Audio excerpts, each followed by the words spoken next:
ভাবুন, আপনি গাড়ি চালিয়ে যাচ্ছেন আর হঠাৎ রাস্তা নিজেই গান গাইতে শুরু করলো।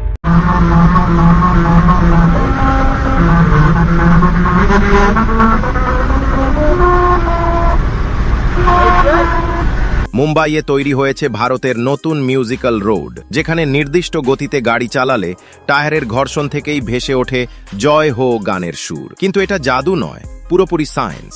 রাস্তার ওপর নির্দিষ্ট দূরত্বে ছোট ছোট খাঁজ বা রাম্বল স্ট্রিপ কাটা থাকে। যখন গাড়ির চাকা এই খাঁজগুলোর উপর দিয়ে যায়, তখন কম্পন তৈরি হয়। সেই কম্পনের ফ্রিকোয়েন্সি এমনভাবে ক্যালকুলেট করা হয় যে নির্দিষ্ট স্পিডে চালালে তা মিলে যায় গানের নোটের সাথে। ফলে টায়ারের ঘর্ষণই তৈরি করে মিউজিক্যাল টোন। এই প্রযুক্তি প্রথম জনপ্রিয় হয় জাপানে, যেখানে একে বলা হয় মেলোডি রোড।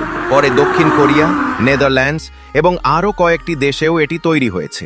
মুম্বাইয়ের এই উদ্যোগ শুধু বিনোদন নয়, এটি ড্রাইভারদের নির্দিষ্ট গতিসীমা বজায় রাখতে উৎসাহ দেয়, কারণ ঠিক স্পিডে না চালালে গান ঠিকমতো শোনা যায় না। অর্থাৎ এই রাস্তা একসাথে প্রযুক্তি, সুর এবং সেফটির এক অনন্য মেলবন্ধন। এখন প্রশ্ন হলো, আপনি যদি এই রাস্তা দিয়ে যান, কোন গতিতে গাড়ি চালাবেন যাতে পুরো গানটা পরিষ্কার শুনতে পারেন? কমেন্টে অবশ্যই জানাবেন। এরকম আরও ইন্টারেস্টিং নলেজ জানতে ভিডিওটি লাইক করুন এবং চ্যানেলটি সাবস্ক্রাইব করুন।